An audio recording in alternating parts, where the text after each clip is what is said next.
phenoxide.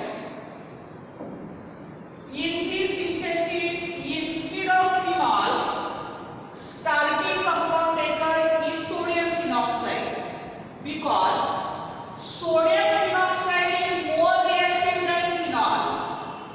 आणि शेवटी आपल्याला हा OH ग्रुप मेंटेन होणारच आहे. Here in sodium phenoxide CO2 gas is passed. नीट पहा. आता CO2 गॅस मध्ये आपण कन्सिडर करूया COO, त्याचं स्ट्रक्चर वेगळं आहे आणि प्रत्येक कॉर्नरला आपला हायड्रोजन आहे.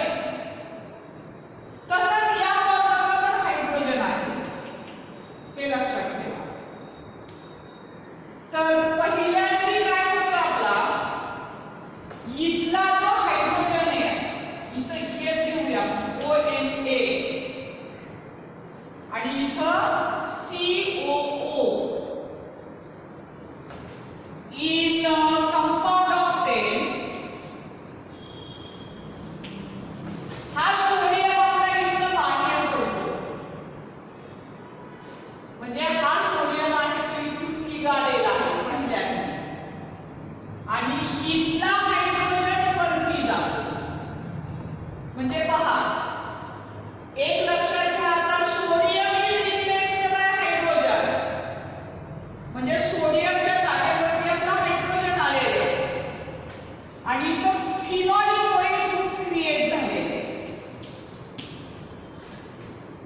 पण सुरुवातीला आपण फिनॉल घेतलेलं नाही, सोडियम फिनॉक्साइड इज टेकन. आता बघा, मग हा सोडियम जाणार कुठे? आपला हायड्रोजन इथं राहिलेला नाही. आता हायड्रोजन कुठे गेला? याच्या जागेवरती गेला, सोडियम बाहेर आला.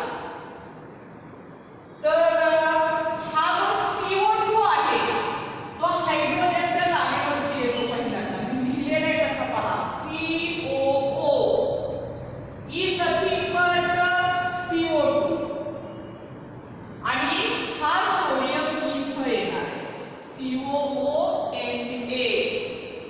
म्हणजे पहा, अल्फा पोझिशनला आपला असेल आता COONA.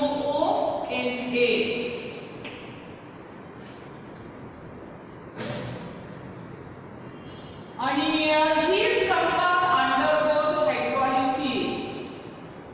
याचा आपण हायड्रोलिसिस करणार आहे H3O+.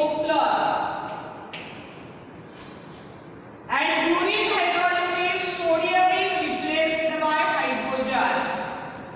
सोडियमच्या जागेवरती हायड्रोजन येणार आहे. And आपल्याला रिएक्शन बॅलन्स करायची नाहीये. मिळालेला कंपाऊंड आपला असा असेल OH आणि हे COO आणि H आणि हे salicylic acid. Salicylic acid, or it is also known as 2-hydroxybenzoic acid. 2-hydroxybenzoic acid. म्हणजे पहा, ही रिएक्शन तुम्हाला दोन मार्गाने विचारू शकता. Sodium phenoxide plus CO2, this product is obtained. Then